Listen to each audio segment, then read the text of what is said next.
Hello, good afternoon. It's me, Gary from Watch Along Leeds, and today I'm joined by Stuart from Watch Along Leeds as well, mate. I might as well be part of your furniture, and I, is I might as well be. Stuart from Watch Along Leeds. Not Stuart from the disabled team, of course. Stuart, you're confusing me, buddy. You're confusing me. Yeah. And You saw what my wife how my wife treats me. Click that back at Ed. That's what she does. No, how are we, Gary? we're all right, buddy. Yes, we're all very good, all well and good. We've got quite a bit to talk about in this live stream. We've been having a little bit of a brainstorm about pre-match things, odds and stats and stuff like that. So hopefully you can help me get those prepared, Stu, because I haven't got those prepared just yet. I'll just run through, line up what we're going to talk about. Yeah, we're going to have stats and odds, pre-match predictions, those kinds of things. So we might not do those entirely in order. Point number 2, do the Saints say? What do the Saints say? Now, I've been going on a couple of Saints podcasts today, not contributing, not commenting, but just simply watching them. And I've got to say, we'll go into that in a little bit. Possible starting 11. Stuart, I know we're going to have a little bit more. You're going to have a little bit more of a live stream with Mally, or Mally might take over that one for you. I'm not sure what the situation is there yet, but I'm going to sort of go with mine. I'll tell you a bit about that as we go through. We'll discuss a little bit about press conference and how to win a lead shirt with one of other Leeds streamers. It's just a Leeds thing. So we're going to be discussing that, and I'll show you how to do that just as we go along. Not many entrants in there, so if you do join, you do watch the stream, watch the whole stream, and I'll show you how to go in there and win this Leeds shirt, or get your name in the hat to win the Leeds shirt. It's I believe there are 2 to give away, so I'll show you how to do that. All that and probably just the usual bit of banter and what have you between Stuart and myself in this live stream. Hope you all enjoy it. Let's get started. Watch along Leeds, shorts, live, and watch along with me, Leeds United, because we all love Leeds. Stu, I've watched a video today from you and your channel talking about the not odds and statistics, but how can I say that? The XG, XP, XDDAP, and all these other acronyms. Can you tell us a little bit more about that, Stu? What have you come up with? Well, basically, right, rather than me just saying stuff like GD, XGD, XG/shot and stuff like that, I've actually done like a little video describing what that actually means rather than just saying it, because it's easy to say it, but I mean, it's all new to me, so I needed to learn it, So I thought what I've learned, I'll share, and that's what I did. Knowledge shared is a powerful thing, Stu, I think. And certainly when I looked at the Soccerman, we're both talking about the Soccerman booklet here. I'm assuming that's what you've been having a read at.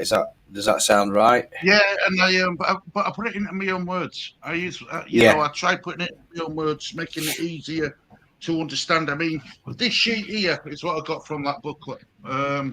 This gives you all codes and everything on it, but I thought I'd go into a bit more detail with it. Speak in a language what even Leah'd understand. Yeah. Because, just to make it a bit more enjoyable for Lee, rather than it going over Lee's head.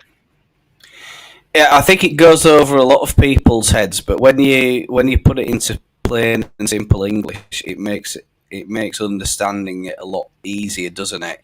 That there are a lot of acronyms there, so letters that mean stuff, and you put those together, it actually it means a complete concept, doesn't it? But overall, when you look at it, though, I think one of the ways to think about it, and I'll just share my screen here, Stu, is and Stuart, of course, is we both talk a little bit offline as well before we come on. So I just said, well, what we'll do is we'll discuss this a little bit. The white zone on this particular team preview here is the EFL average. All right. So we can see at the moment, following that Watford game, that Leeds' average goals have gone up, shots are going up. Field tilt, Stu, and I think that what that is it's percentage and yardages that are made up when possession is lost and the recovery is made, so that that you've got the ball back from the opponent and then you're making yards up the field towards the opponent's goal. I think that's what the field tilt is. Does that sound about right? Yeah, but it's only in the attacking areas of the pitch.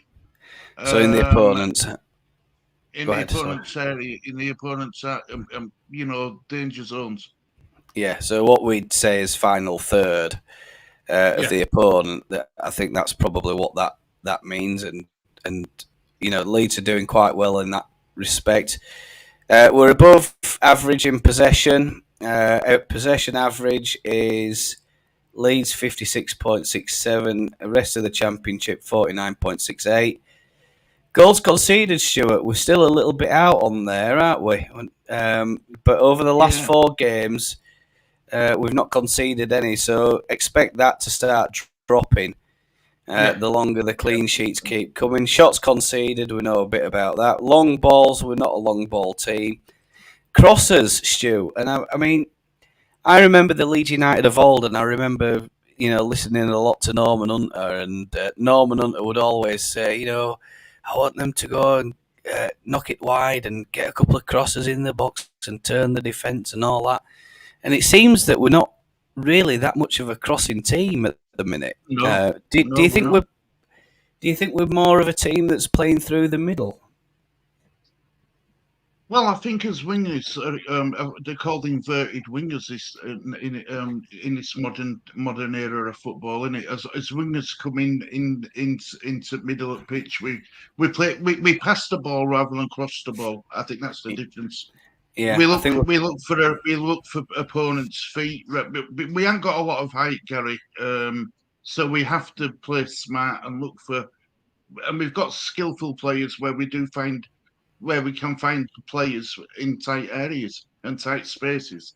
That's why if the graphic shows that we're mainly down the middle. So I mean, we are that, but we're lower than the rest of the EFL, and that probably indicates that other teams are actually adopting that kind of play and style of play, that instead of whipping across in from sort of the corner flag or the areas near the corner flag, that you're going to try and run in, dribble in, find a short pass, playing quick 1-2 balls, trying to get through the defence and defensive areas of teams. So perhaps football is evolving, and or that evolution's been ongoing for some time. But we'll have a look at the match preview for this one, Stuart, and I'm just going to.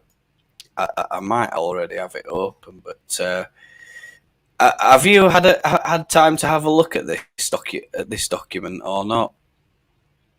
What this one? What you got on screen?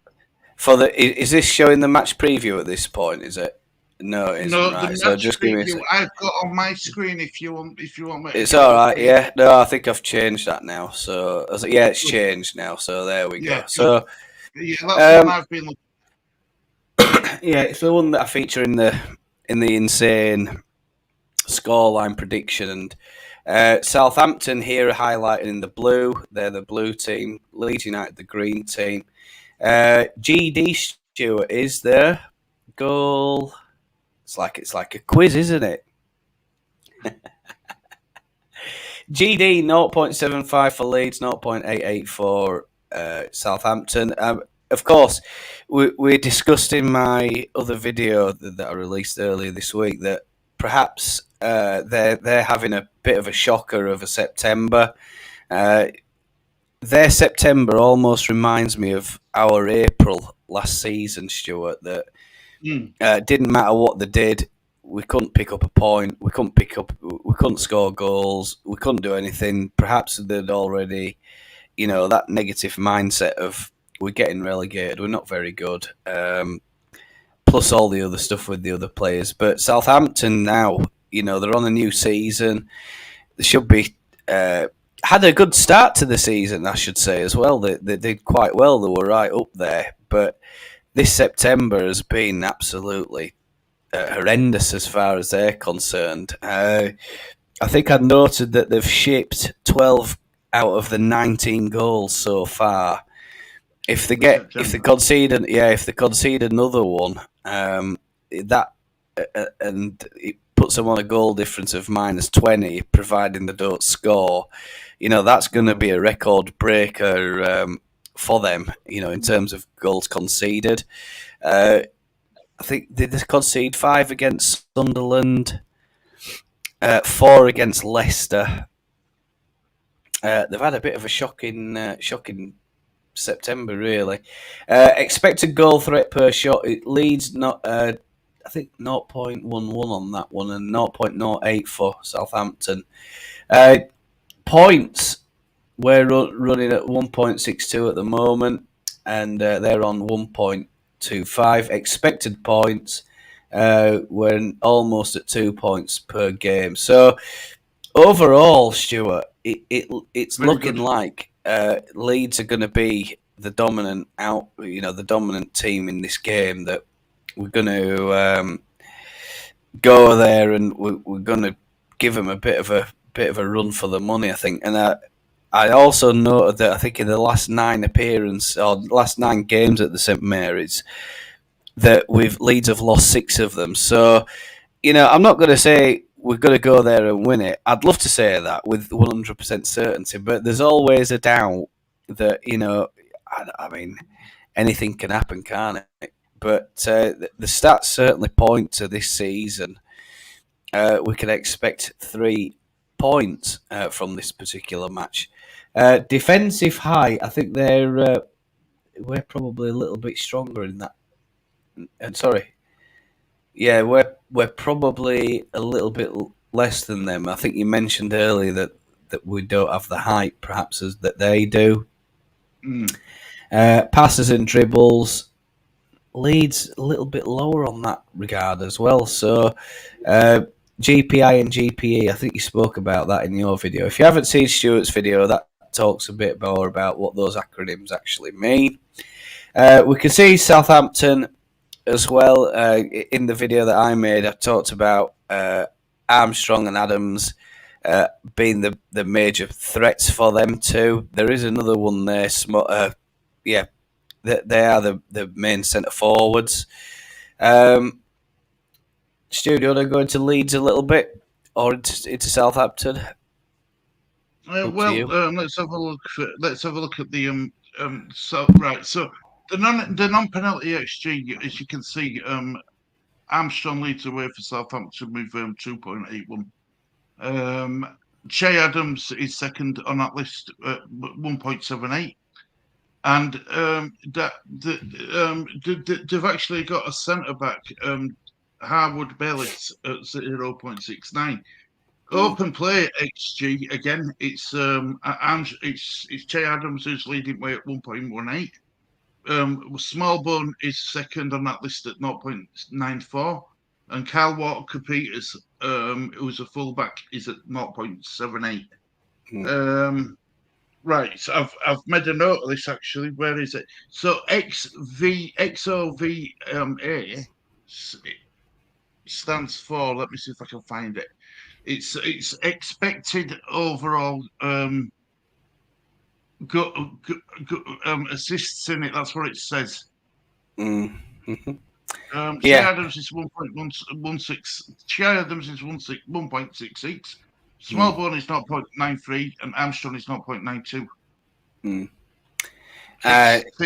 From passes, Manning leads the way at 0.89. Walker Peters is in second with 0.85, and Benderek is third with 0.40. This is expected threats, guys. So when you see XT, that means expected threat. That when a player picks up the ball, passes, of course, straightforward. Expected threat from carries is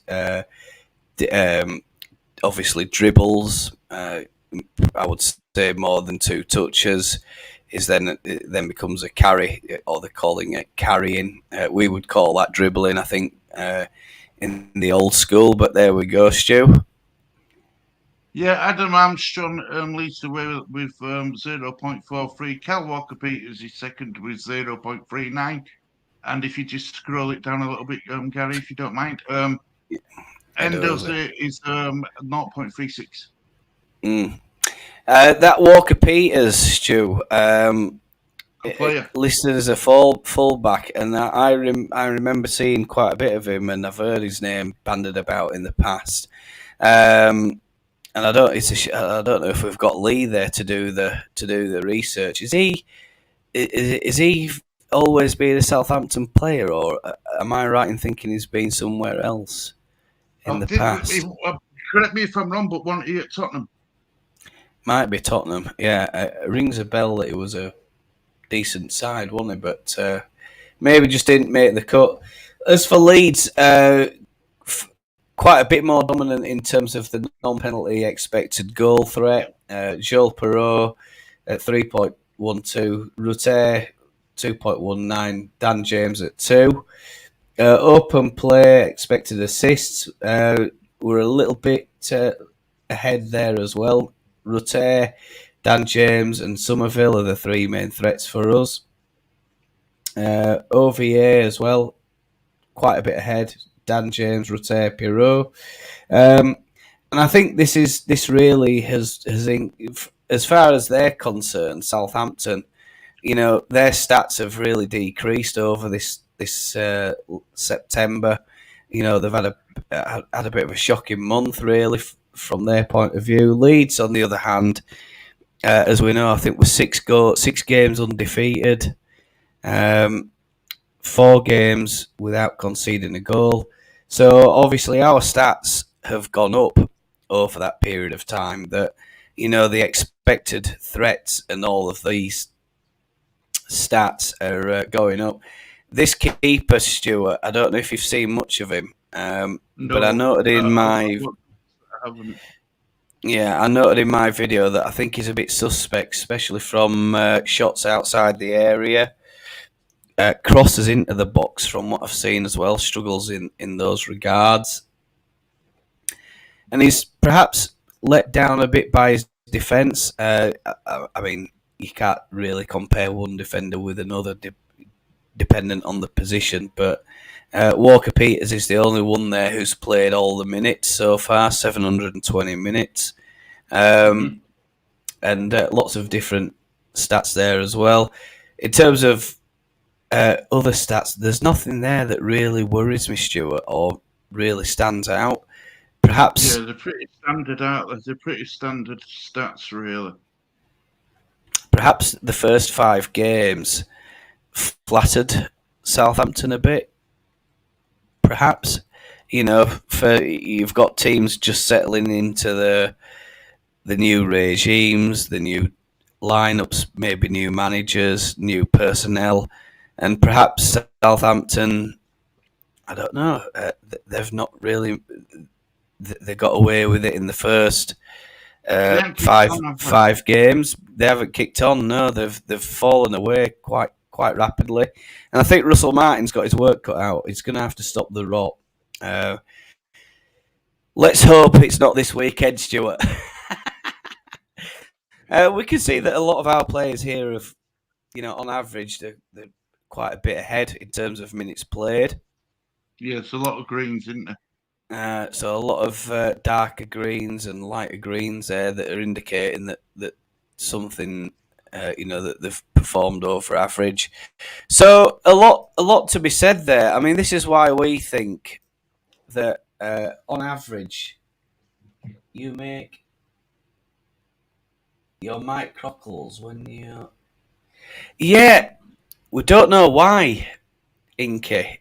We don't know why. We were discussing this off air, and we don't know why because the answer is I made a video, same mic, uploaded it, and I listened back to it this morning.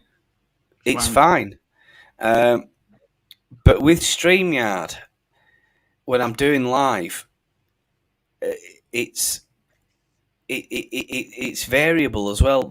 It's on and it's off. You know what I mean? So I was listening to one at live streams back earlier today, and I was like, "Yeah, I can hear it crackling." And then I skipped to a different period in the timeline, and there's no crackling. So I don't know if it's me or StreamYard or whether we're doing. I mean, for ages, for a long, long time, I had no. In the very beginning, yeah, I had a few issues, but then I went for weeks without having any audio problems. It is something that I've complained about. So let's just see what when I hear back from StreamYard. Let's just see what happens with that. Stu, let's get on with it. And point number 2 then. So stats and odds. 42% chance for Leeds to win this, Stu. Have you seen any odds at this stage, or you have any thoughts about not predictions? Okay. Well, predictions are Leeds are massive favourites, aren't they? But don't forget though, Gary, right? Southampton will step up their game by 10%. All teams who play Leeds United step up their game by 10%. I'm just going to get the actual odds for you now.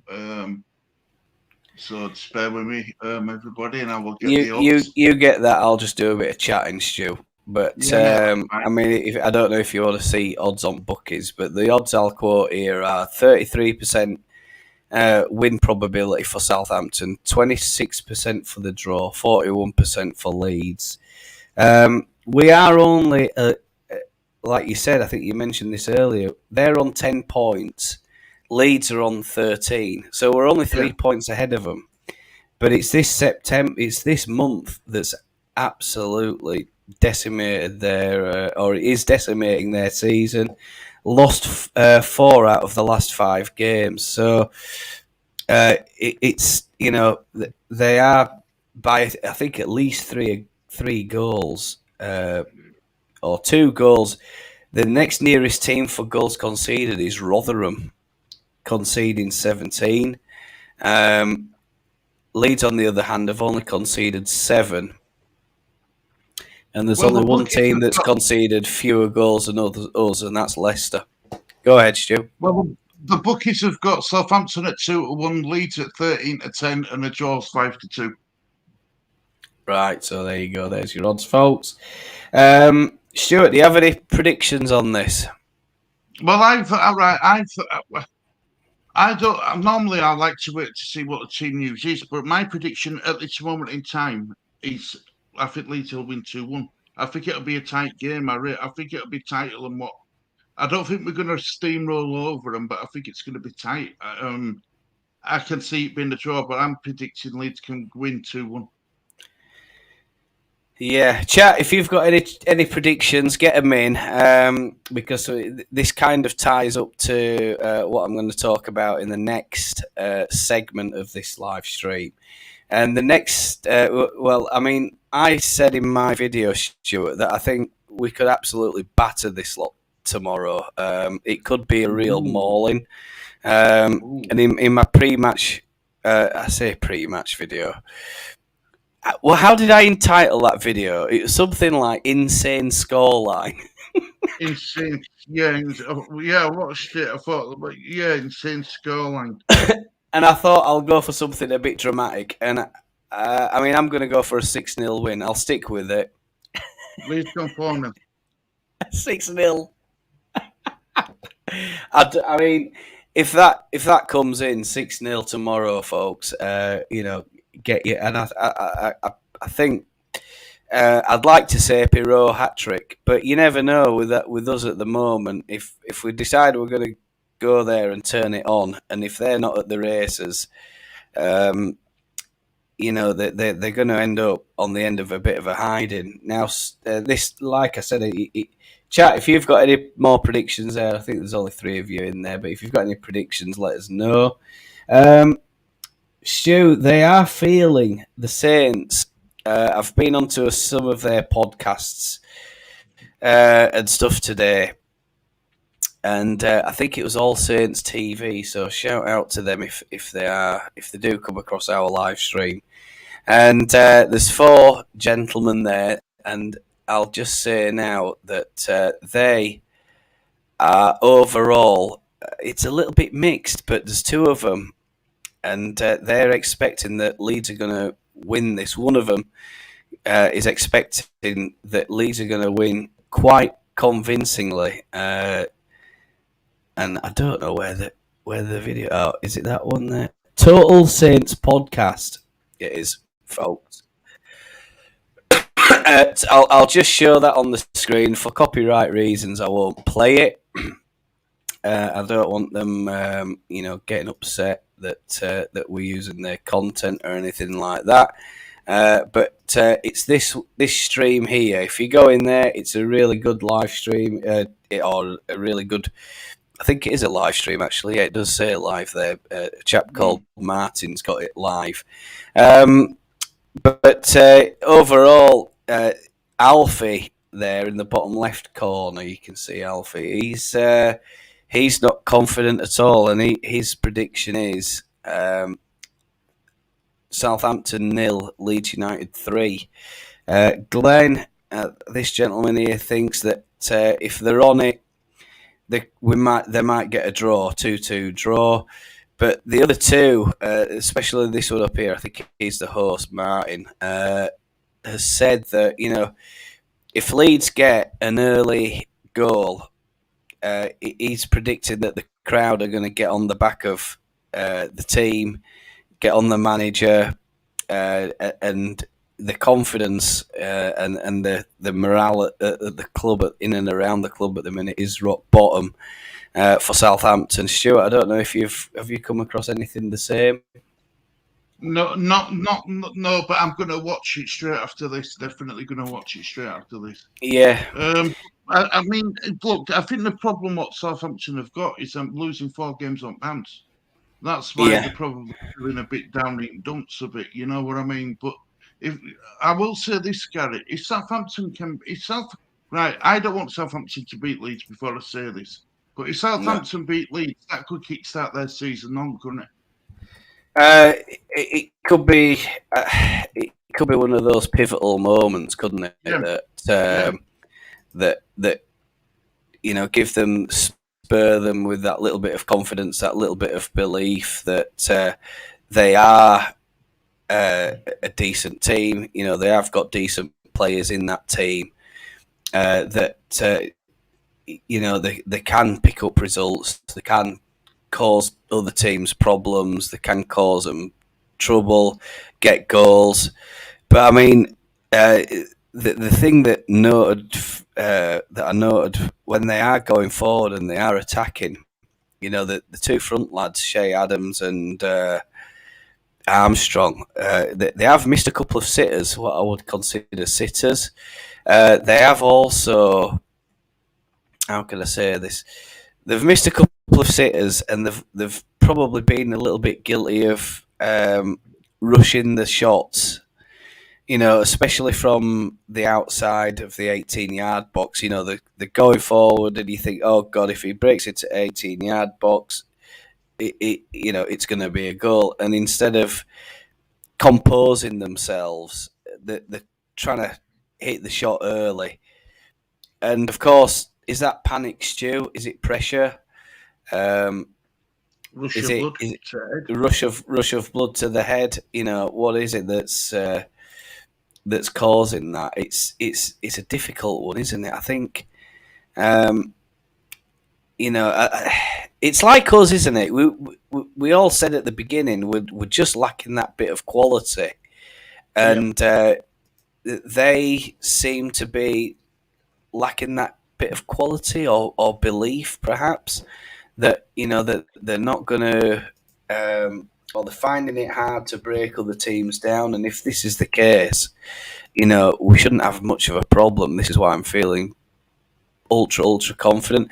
Now, don't be fooled by that table, folks. We're in sixth, they're in 15th, and there's 3 points separating us. That's how tight this league is at the moment. It's a case of you need to just put in as many wins as possible. That getting them back to back, getting them on the bounce, and you can go from being in the quagmire to top six very quickly. I think that's perhaps the best way to put it. So yeah, it's an interesting one, Stu, isn't it? A very interesting one. Southampton fans, if there are any, we know what it's like, don't we, Stu? We know, we feel your pain. We've been there. Do you think, though, Gary, we need to turn some of our draws into wins? Because if you look at our form, it's win, draw, win, draw, win, draw sort of thing. We seem to follow a win with a draw, and then we follow a draw with a win. We need to turn some of these draws into wins now, I think, personally. Well, I mean, if you recall that chart that I showed earlier, Stuart, yeah, we are a bit guilty of not finishing sides off or not finishing games off, and this kind of shows it, doesn't it? It's that little roller coaster, that we're on. We lost against Birmingham. Prior to that, I think is Cardiff. I think we beat Cardiff, didn't we? Then we're on the up again, West Brom. Then we peak up there at Ipswich. Down again against Wednesday, where we scored none. Then we have Millwall, beat them. Go down, and then it's Hull.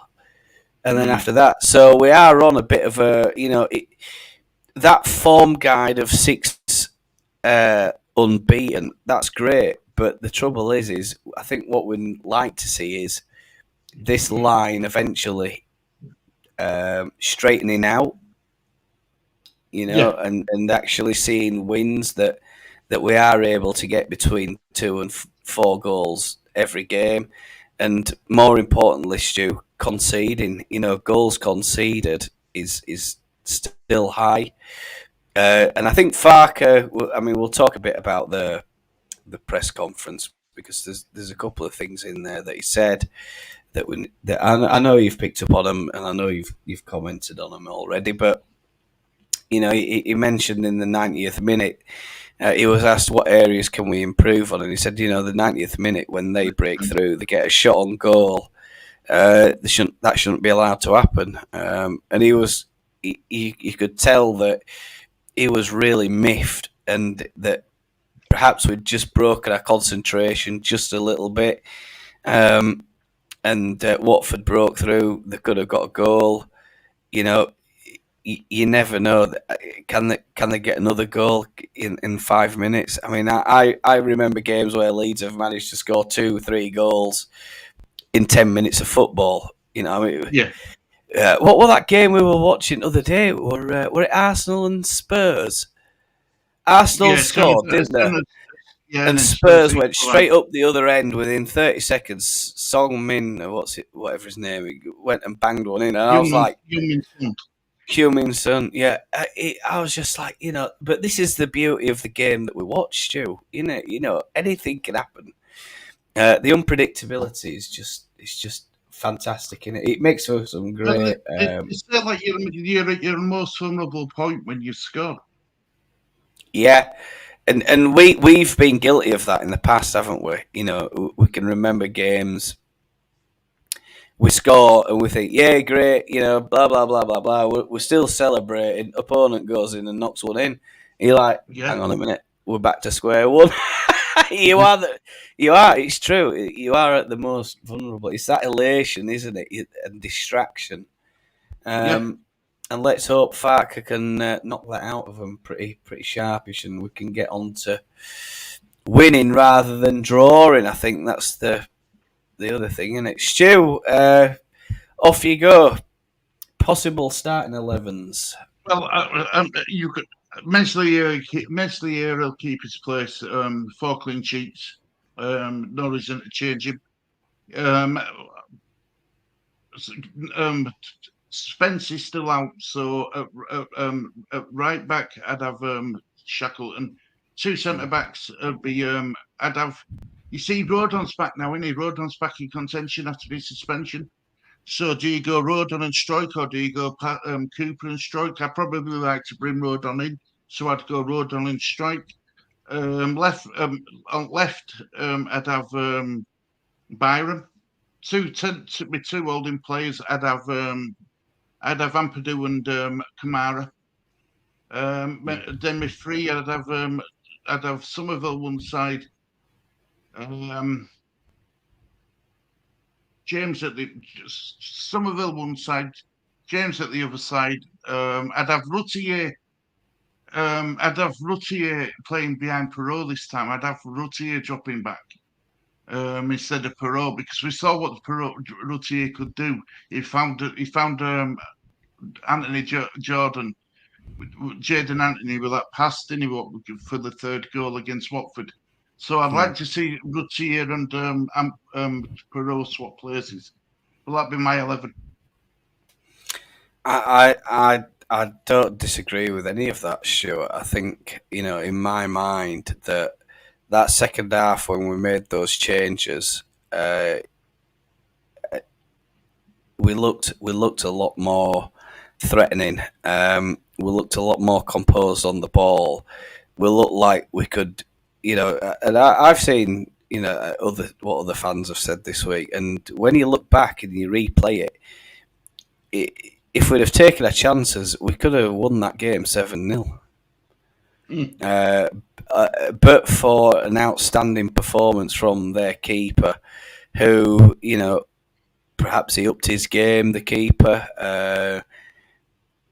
Just forget what his name was now. Chat maybe be able to help us with that one. But the keeper there kept him in that game for a long period of time. That Leeds were struggling to break through, and when that breakthrough came, it was literally just one-way traffic, because they then were forced into pushing up and trying to get something from us, get a goal from us. And that just played into our hands. When that happened, the speed of Dan James and the quality of his delivery for that goal, for Perrault's goal, was just brilliant. A fantastic cross in. And we were talking about, we don't often see crosses, but that was one of those goals where he got whipped one in, the perfect cross between the back 4 and the goalkeeper. Perrault's on the back stick, and all he has to do is cushion it in with his left foot. A classic bit of football and a classic move. And everybody goes home, and suddenly we're world beaters. We're a great team with this, with that. In my opinion, we haven't come across anybody else who's in contention for the top 2 yet. No. Therefore, I think the tests are yet to come. Stiff tests are yet to come. But overall, I was highly satisfied with that performance. But like Farker said, it's easy to get carried away, celebrate the moment, and then the next day we go again, and we don't look back. We have to look forward. And this is something that I did pick up from his press conference, by the way, that he's got the players thinking with a forward mindset that what you've done's great, it's in the past, we move on. And the next opponent is, and we're going to condition you now for that game, and show you the analysis, get in the classroom, some good training sessions in, and there we go. So yes, I think overall, Stuart, I think I'd probably be inclined to go same as you on that one. And I think when Mally does his show, I'd be surprised if anyone says anything different. Did he pick out up front press conference? Well, there were quite a bit of stuff what come out from the press conference. I thought the bit with Bamford, I thought that were interesting. He still thinks he can play an integral part at season, so he's expecting Bamford to feature at some point. I'm just not sure. I just don't know if Bamford can stay fit. I ain't got his. I'm not disputing Bamford's abilities at this level. He scored 20. Were it 24 goals or 20 goals when we got promoted that season? When we went up. So and he knows right back at net he's at this league, at this level, but it's just his injury record. I also like the fact, I was a bit concerned. The one thing I was concerned with, Gary, and I touched on this other day, was, Costa and the situation with Yelda Costa, being in isolation, training on his own and sort of stuff. But I did see a report today saying that they're working with him to find a positive solution with him, so that he ain't just been left to rot. They are working to find a solution, to find him, a better solution than what he's in, because he's not in Farker's plans. No, it's good that they're holding out the olive branch, isn't it? Yeah, and I mean, yes, that's it. Other clubs have got other problems with other players over different issues, but the easiest thing for Leeds to do would just be to, like you say, let him rot in on his own and wait for his contract to expire, just get shut of him. But it's not the. I mean, it's this thing about being nice, isn't it, Stu? And when do you draw the line of, well, he wants to move, and that's that. Interestingly enough, Stuart, I might shock you here. Get ready for this. Am I missing something? Chat, tell me, am I missing something? Are you ready?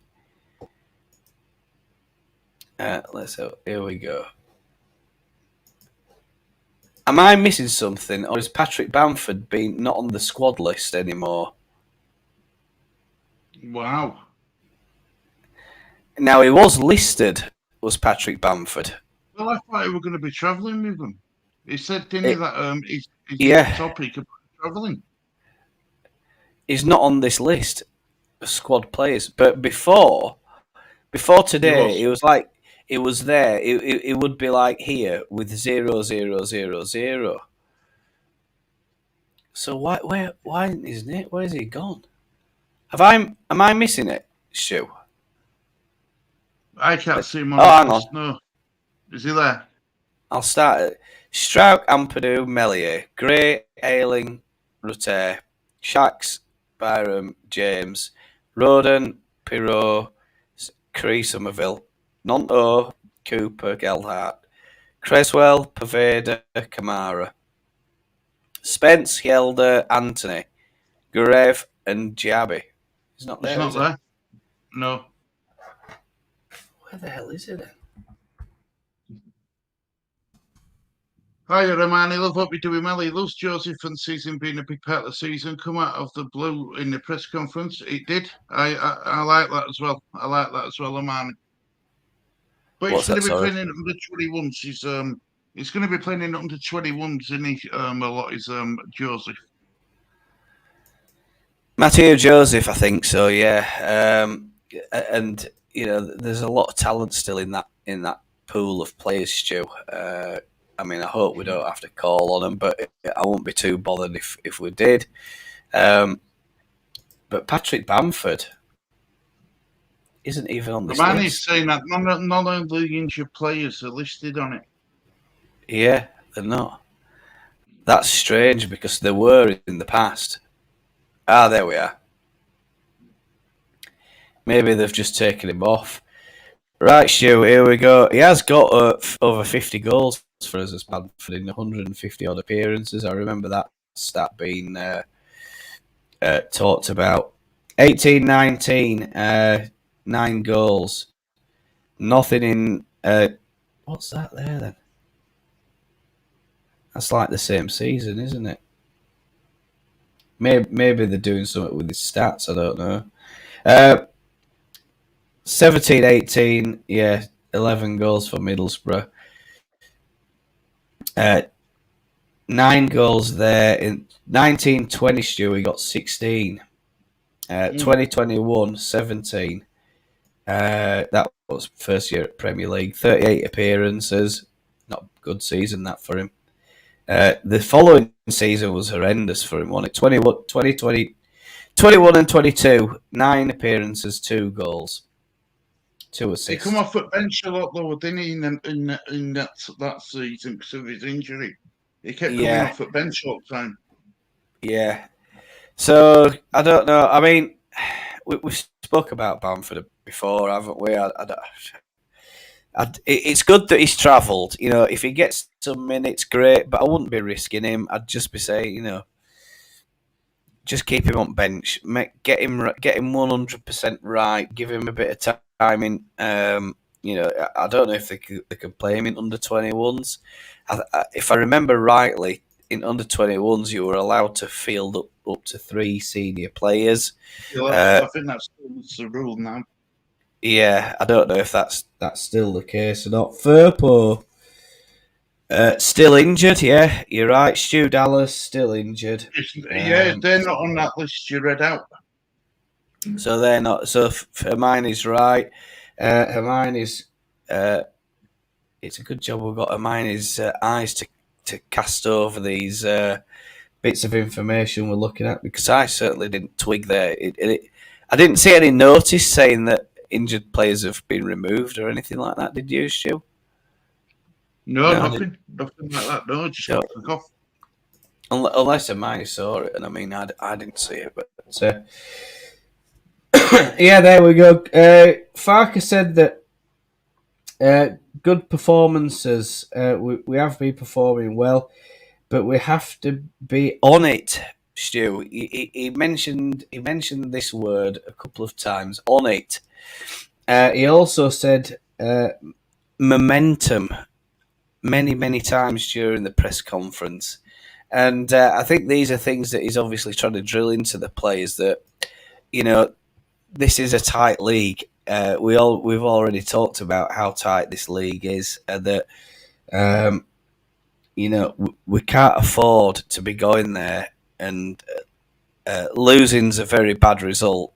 A draw isn't great. It has to be win, and you have to get that winning mentality into the squad. But at the same time, he said that we have to be respectful, and this is something I like about Farker, that he talks about respecting the opponent, Stu. Well, yeah. Look, I've got strong feelings on this, Gary. I think you've got even people you don't like. You've got to have that little bit of respect for them, because if you don't have that bit of respect for them, you know, that means that you're going to take them lightly. And if you take them lightly, you tend to get punished. You know, always respect your opponent.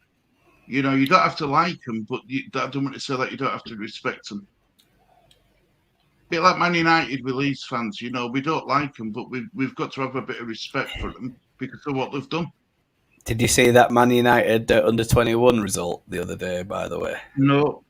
They got pumped 8-1 by Bolton Wanderers. Ouch. And you so I know we're not. Last thing I'm going to say about Man United, Anthony's been reinstated. It's available for selection again. Yeah, I've heard that. Yeah, so he's back. Yeah. Even though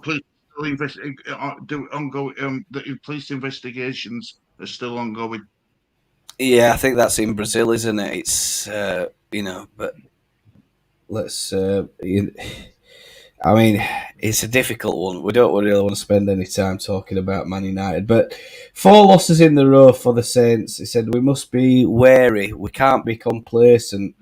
It's a big opportunity for them to win momentum, and they will be motivated to win back momentum. Their results don't reflect their performances, and we will try to be respectful of the opponent. And Farker's words during that press conference, Stu. Would you agree with that, or have you got any thoughts to add? Yeah, I agree. I agree. Yeah. Hermione, to Gary, at least one person likes me, but I may be mistaken. You could be faking it. I love you, Hermione. You know that. Hang on. Fucking biggie. It. Faking it or farking it? Are you farking? Is she playing on words, Stu? I think she's playing I know on exactly words. what she's doing, Hang on. Mrs. Hermione. I know exactly what you're doing. Yeah, And faking. Hermione, I love you. I love you, but it's I never pick up on your spelling mistakes, Hermione. Yeah, I mean, my spelling's atrocious, but I mean, Yeah, my you know, pronunciation's atrocious. occasionally So I'll pick one up if I'm reading and reading well. She says, "I worry about Shay Adams. He loves a goal or two against us. We need to be on our toes. Won't be a walkover. Lots think it will. I mean, I think it will be Hermione, but I don't. uh, like Farker said, we can't be complacent. We have to respect the opponent. They are going to try and win that momentum back. Um, a result for them against us, 3 points for them against us, could be a real confidence booster to them. I just hope that we don't go there and we are complacent and it ends up being a banana skin for us. We haven't travelled well to St Mary's in the past. I have an interesting story about there because I have been. I went to a place called Brockenhurst in the New Forest a long, long time ago, and we went camping and we went to St Mary's. And who got out of his car when we were there? Do you know who? Matt Letizia? No. Who?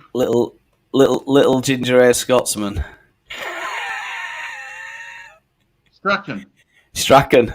He were there, and I absolutely loved it. I was like, "Oh, Gordon!" I'm like, maybe it's like Gordon Strachan. Jesus Christ, Gordon Strachan. I'm like, "Oh, it's my hero, Gordon Strachan." And I went running into Saints merch shop to try and buy an autograph book. By the time I'd got that, I'd come out, he'd disappeared, nowhere to be seen. I was absolutely gutted. Absolutely At least you got to mention his name. Did he look at you? Yeah, he did. He said, "Shall I tell you?" I remember the words that he said. He said, we went over, he's like, "Now lads, what are you doing?" "Oh, we're from Leeds, Gordon. Absolutely love you when you play for us." "Ah, don't come down here getting into trouble." And off he went. So, oh no, I mean, I think a great guy, Gordon Strachan. Bamford, we touched on Bamford earlier, Stu, and he was mentioned twice in that press conference. I think by two different reporters. So I'm going to read what I wrote. It says Bamford, he's not there yet, but he's improved and will travel. Bamford's mentality will see him through. That's what I wrote. Then in the other bit, it says, it's almost like a Christmas card of notes that I've got here, chap. He gets asked again later on in that press conference by another reporter, I think. Good feeling about him. He's proven and had a difficult spell with injury. Sharp in pre-season. He'll be back at his best soon, is what I wrote. Difficult one, Patrick Bamford. It gives us another option, doesn't it? I think that's the main thing. But overall, I've said what I have to say about Patrick Bamford. Joseph had a good pre-season, long-term injury, but he's recovering and getting back in the shape. He may get some minutes in the future, is what I wrote there.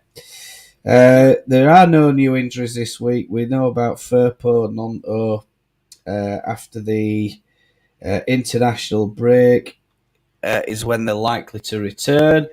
Hopefully, hopefully we can see those guys back to full fitness in the future.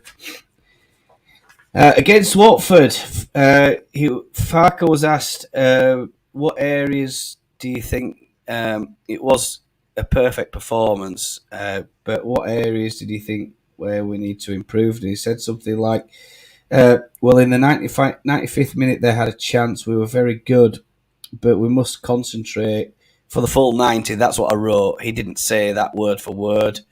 But I think it more or less means that we've got to be on, quote unquote, on it until the final whistle, I think, Stu. I think that's what he's trying to communicate there.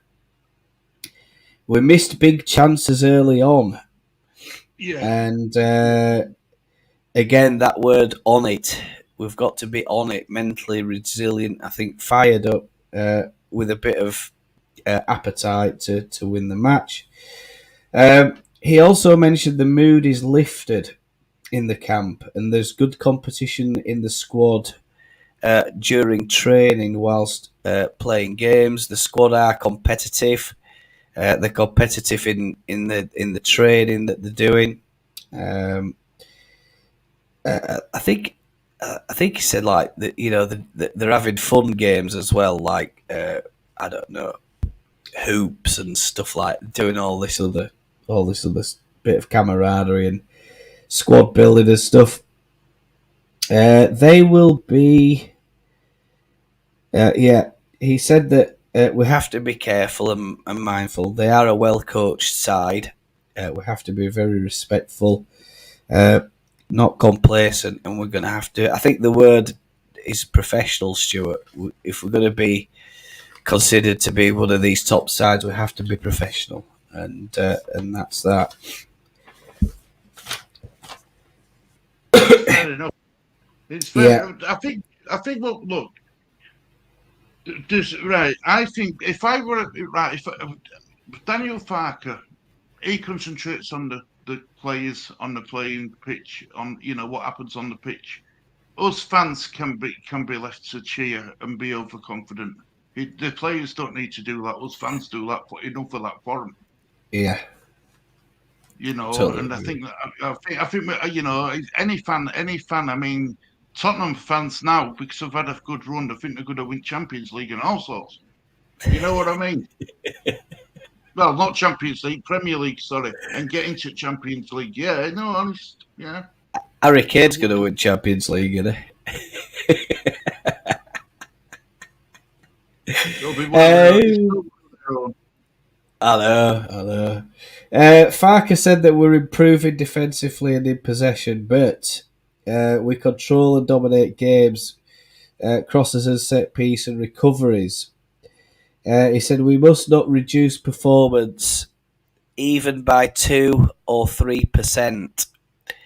And I found that really interesting that and it takes me back to when Allardyce was running the show, and he said, all you need to do is get an extra 1 or 2%. Let's say you get an extra 1%, you get it out of each player, you get an extra 11% overall team performance, and that can be enough to shift a game in your favour.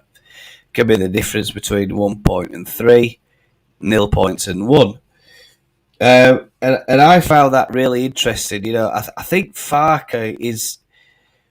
He kind of reminds me of a Pep Guardiola, Stu, in that he says all the right things in front of the camera and for the press conference.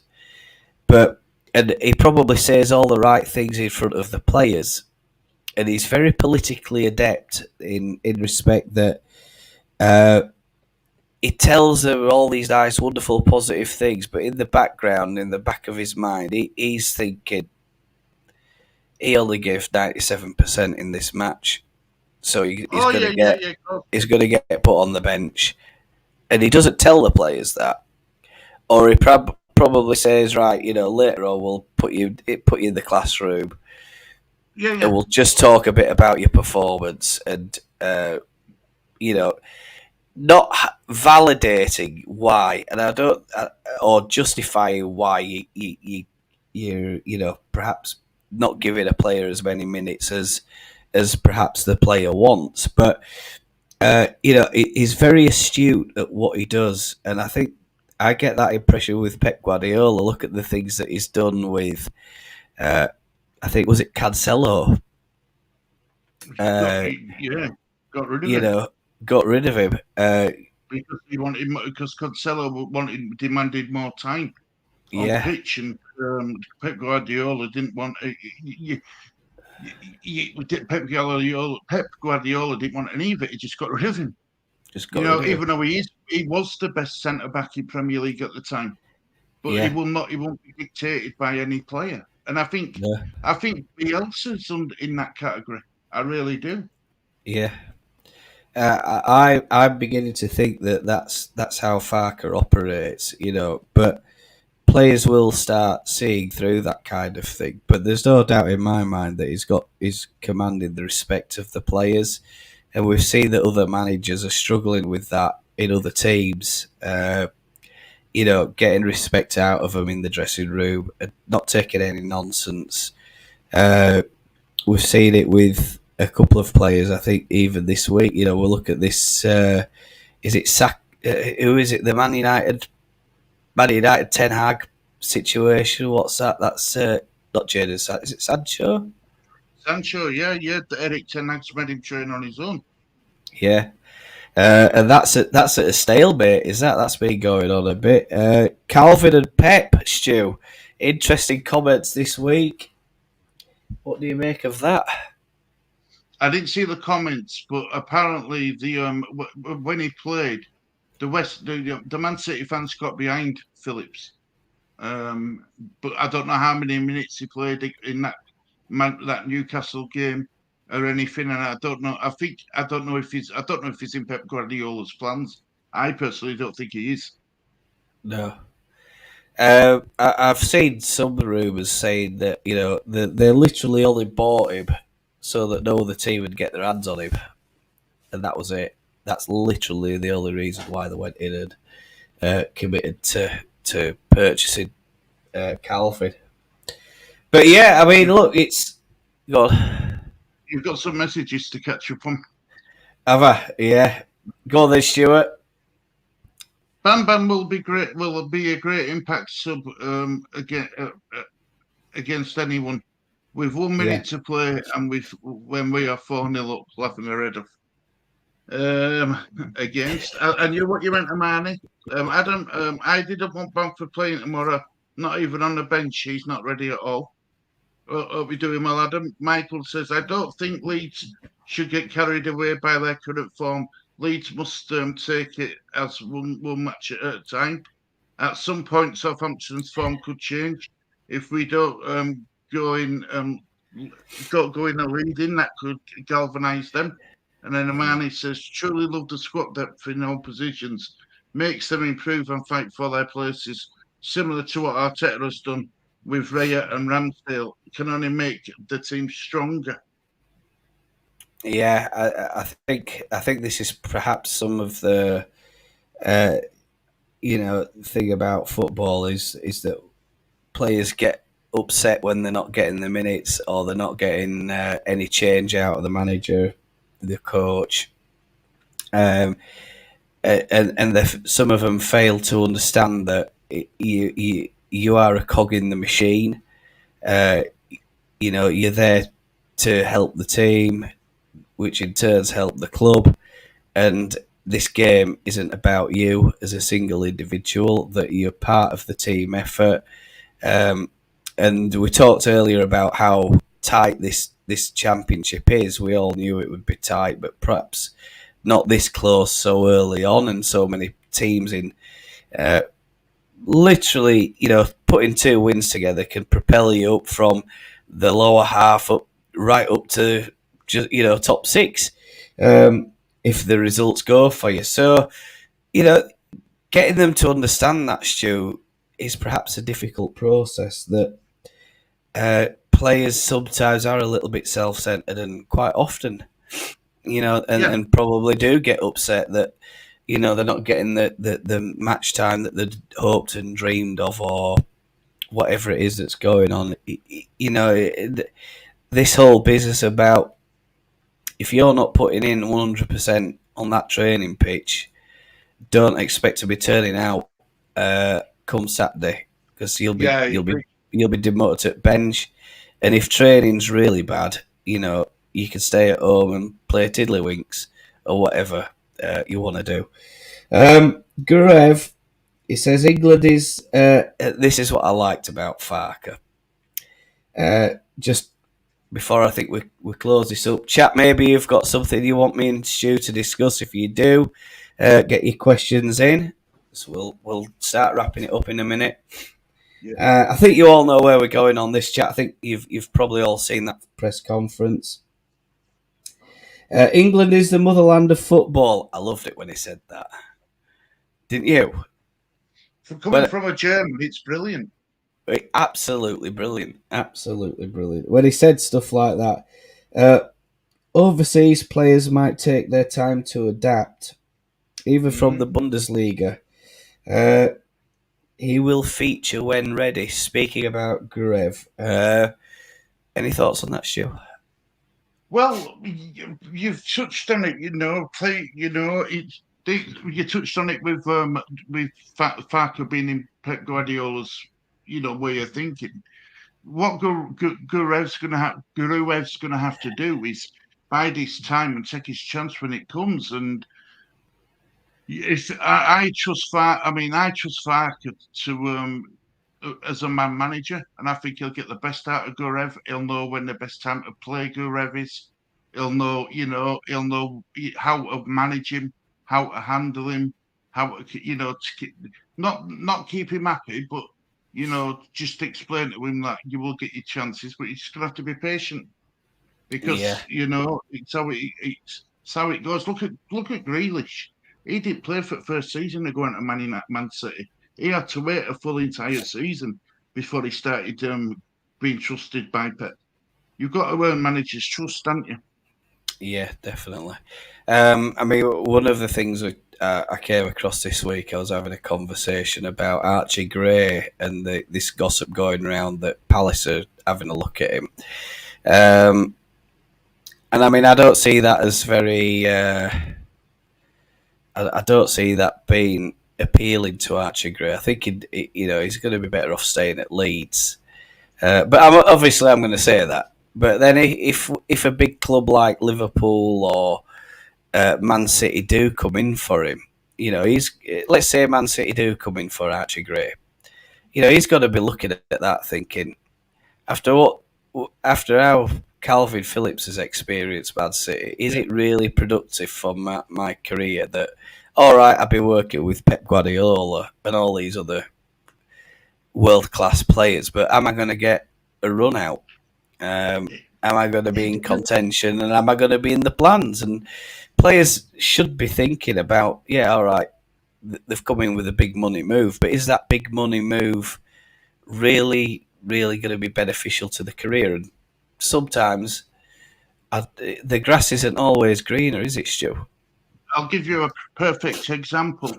Moses Caicedo had a chance to go to Liverpool. He chose Chelsea. Look how poor Chelsea are doing. Look how well Liverpool are doing. He chose to follow the money by going to Chelsea. But at Liverpool, he would have been, I think they're on a 17-game unbeaten run now with Liverpool. He would have been challenging for Premier League and stuff. Look, Chelsea, they're struggling to score a single goal a game, never mind challenging for anything. So he's made a bad move by going to Chelsea, in my opinion. Yeah, I mean that's an interesting one, isn't it? I mean, Poch is regarded as one of these best coaches in Europe, sort of thing, and he's come out more or less and said it's going to take quite a bit of time to sort out. Yes. But the owners, this Bowley's ruthless. I mean, I don't know. He spent £1 billion now. £1 billion, and I mean, the money just keeps flowing into Chelsea. I mean, how they're not breaching FFP, I'll never know. But I think they'll be watched. They'll come out eventually. They'll break some sort of rule. Yeah, and I think one of the things that I saw as well the other day, Stu, that Jack Harrison came out and said there's more to this story of him going to Everton than people know about. He said he doesn't want to say too much about it, but eventually it'll he'll spill the beans about what actually happened. What do you make of that, Stu? Did you see those comments this week? No, the only comments I saw Jack Harrison make was that he hopes Leeds get promoted so he can go back to Leeds. Yeah, that was the comment I saw. Yeah, so it part of what was said was something along the lines of that there's more than that, more to this story, because the Villa were involved as well at some point, and he ended up going to Everton, and then there was some sort of talk. I remember some sort of talk about a loan back deal. Everton are going to sign him, and then he's going to get loaned out to Villa or something crazy anyway. And I can't wait for Jack Harrison to spill the beans on that. There's going to be a story behind that we're all going to be licking our lips over, I think, when he comes out. Joseph will play a part, but Joffrey should go out on loan in January, or maybe we sell him.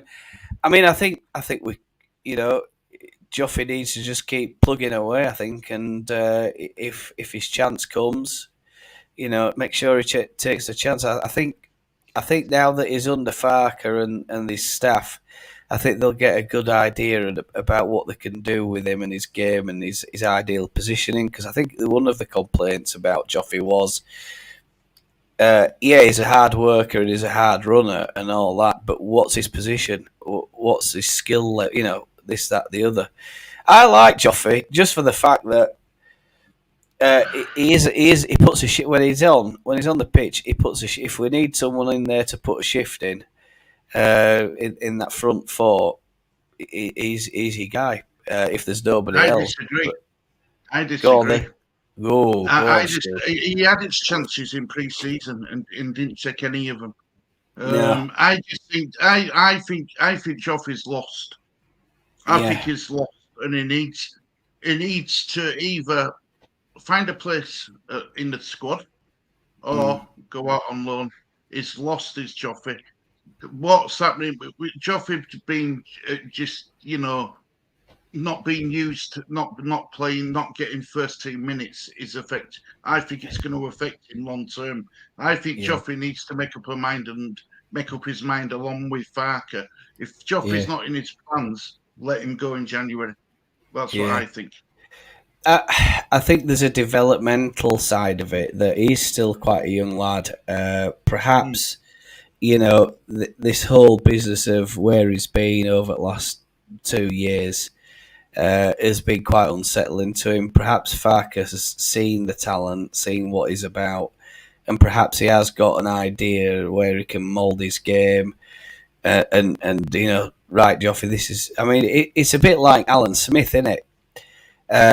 Where Smithy was playing up front for us, wasn't he, for a long time. He ends up getting bounced around, ends up down at Old Trafford, and Fergie ended up putting him in. I think, did Fergie end up putting him in midfield? He had that leg break in his first appearance for Man United, didn't he? Yeah, he did, yeah.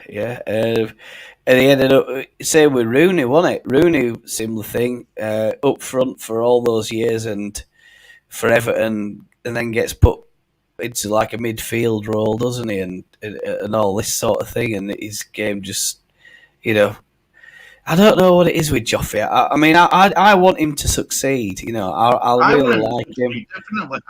I want all youth players to succeed. But if he's not going to get first 2 minutes at Leeds United, he's not going to succeed. No, well, you're right, yeah. Hopefully Farker and his team can do something with him. And Farker is not stupid, but he says things that play well to the supporters. So long as the results are going Leeds' way, the fan base will get behind him. Yeah, I mean, we talked a bit about this perhaps before you joined us, Michael.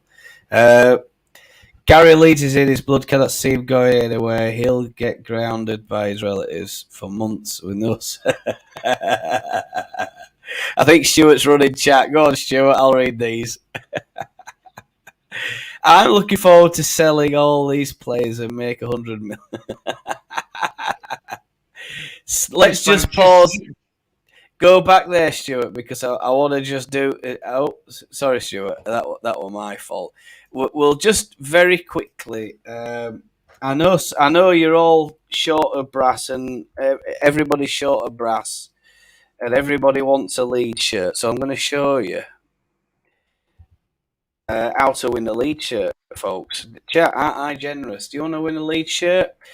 There's a really, really nice little channel. And I say a nice channel; it's a massive channel compared to mine. But if you get yourselves over, because Darren and I are gonna have a chat on Sunday night. I think we're gonna, all of that's in the works. We're just gonna have a bit of a chin wag. Hopefully, we can get that sorted out. But if you really, really want to win a Leeds United shirt, here's what you need to do. You need to go over to this YouTube channel here. It's called Just a Leeds Thing. If you've not been there yet, get yourselves over. Now, of course, on YouTube, I don't know about you, Stu, but when you put community posts in, it never gets, or very rarely do they get shown up to your subscribers, But Yep. I find that that's a problem for me and my channel. But if you go into this community post here, look, and it says, "Attention all, we have made it to 2,000 subscribers. So, thank you. My content may not be the best or most viewed, but everyone who watches and interacts is very much appreciated. Commented yes to be entered into the giveaway." Go to this post, folks. Go to this post. 2023-24 Leeds United shirt, 2 winners. So that's 2 shirts. All you've got 95p or the 95 comments in there now. Not all of them are entries. You can see there, look, chat, I commented. Darren asked, "Do I want to be entered?" I said no. I don't enter giveaways for the reason that getting stuff posted out here is a real pain. I have to pay tax on stuff, and then I have to go searching around the houses to different post offices. Post office here from overseas is an absolute nightmare. So for that reason, I don't enter giveaways. But you get yourselves in there, chat. All you have to do, you can see some of these other people. Yes, and that's it. Comment yes, and you can win yourself, if you're lucky, you can win yourself a Leeds United shirt. How about that? And I think it's of your choice. I don't know if he's still here with us, Darren, but if he is, Darren, he can comment. But there you go. You can win a Leeds United shirt, folks. Right, just a Leeds thing. I'm looking to sell. Yeah, hopefully. Stuart, off we go. Chelsea get around FFP by giving their news. Yes, 8-year contract. Oh, hello. Hello. Hello. There we go. Who's that? Is that you? There's a little happy girl, isn't she? Hey, and happy granddad. They're still holding baby. Talking? Yeah, Stuart's just holding the baby. Well, you're busy. I've got hold of her. I know. I've kidnapped her. She's gorgeous, isn't she? I'm not having any player with that mentality who wants to play for Leeds in the Premier. They can. Can't see Gray going anywhere for a long time. I hope so. Kings Road Blue, look, 8-year deals in the stadium, 0-hour contracts, tells you all you need to know. Yeah, shocking, isn't it? Shocking, Chelsea. I watched Harrison make his debut for Everton against Villa in the FL Cup. He was okay, but not sure how he will do under Dyche. He was subbed off as he was way off from the match fitness. Well, Michael, that's interesting. The Everton talk that I saw was he was constantly running for him, and he put a bit of a shift in for him. I won't expect any less from Jack Harrison, though. I like Jack Harrison, but Mr. Inconsistent, if we get anything over 10 million, 10 million? Come on, he's worth double that. I'm here. There you go. Darren's there. So there you go, Darren. A plug for you. Yes, it's your choice. There you go, chat. You want to win a Leeds United shirt? Get yourselves over there. You know what to do. She's very cute. Yeah, she's absolutely gorgeous. Babies Just are wait all till she gets gorgeous. older, mate. Wait till she gets older. I'll be kicking her. I'll be saying, "Get out, get out." Well, you'll be like me, Stuart. I mean, my little man, he's not here. He's gone for an injection over the other side of the city today, or yesterday. So I'm on my own and uninterrupted streaming, and I don't have anybody stood down here under my desk, like what reaching up to try and get my mouse off my because it's shiny and flashy, and all that sort of thing. So. I think that wraps up this stream, Stuart. I don't have anything else, but a lot spoken about. How about yourself, Stuart? Anything to say? It will be held in evidence against you. Oh. Look. What I want to see from Leeds is a bit of consistency. I want to see us get another win on back. I want to see us. The clean sheets are important, but it's honestly we win the game, and we take us chances what we create. Because I saw a stat that we're only. I think we need 4 chances to score one at this moment in time. We need to improve on that massively. Yeah. Because I think that's going to I think this is why we're drawing as many games as we've been drawing. We're just not clinical enough. It's not like we haven't been creating. We just can't finish. We just haven't been finishing. Hopefully, Routier's got a bit of confidence. Perot's got his confidence. And we go down to St Mary's and we get a result. We get a positive result tomorrow dinner time, UK time. Yeah, UK time, Something folks. to really look forward to. Yeah, I'm desperately looking forward to it. I'm really. I mean, I know everybody.